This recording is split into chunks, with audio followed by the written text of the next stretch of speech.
Hi friends, welcome to అత్తమ్మ kitchen. ఈరోజు మనం తోటకూర ఎగ్ కర్రీ ఎలా చేయాలో చూద్దాం. తోటకూర ఎగ్కి కావాల్సిన పదార్థాలు: బాయిల్డ్ ఎగ్స్, తోటకూర, ఆనియన్, కొత్తిమీర, కరివేపాకు, పచ్చిమిర్చి. ముందుగా కడాయిలో 2 పావుల నూనె పోసుకోవాలి. తర్వాత అందులో పచ్చిమిర్చి, ఆనియన్ పేస్ట్ని వేసుకోవాలి. అందులో కొద్దిగా కరివేపాకు వేసుకోవాలి. కొద్దిగా ఫ్రై అయ్యాక అందులో అల్లం వెల్లుల్లి పేస్ట్ వేసుకొని పచ్చివాసన పోయే వరకు బాగా ఫ్రై చేసుకోవాలి. అందులో కొద్దిగా పసుపు వేసుకొని బాగా మిక్స్ చేసుకోవాలి.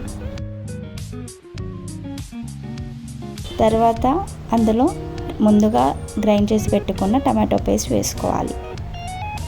టమాటో పేస్ట్ అందులో ఉడికాక తోటకూరను అందులో వేసుకోవాలి. తర్వాత తోటకూరను బాగా ఉడికించుకోవాలి. ఇప్పుడు ఉడికిన తోటకూరలో కొద్దిగా కారం, జీరా పౌడర్, ధనియా పౌడర్ మరియు కస్తూరి మేతి వేసుకోవాలి. యాక్చువల్లీ మేము ఇక్కడ పింక్ సాల్ట్ యూజ్ చేస్తున్నాము.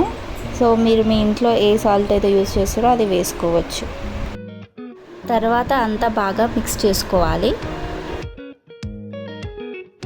ఎగ్స్ అన్నీ మునిగేలా 1 గ్లాస్ ఆఫ్ వాటర్ పోసుకోవాలి. తర్వాత అందులో ఎగ్స్ అన్నీ యాడ్ చేసుకోవాలి. కర్రీ కొంచెం బాయిల్ అయిన తర్వాత అందులో కొద్దిగా కొత్తిమీర వేసుకొని సర్వ్ చేసుకోవాలి. ఇంతే అండి, సింపుల్ రెసిపీ. మీరు కూడా మీ ఇంట్లో ట్రై చేయండి.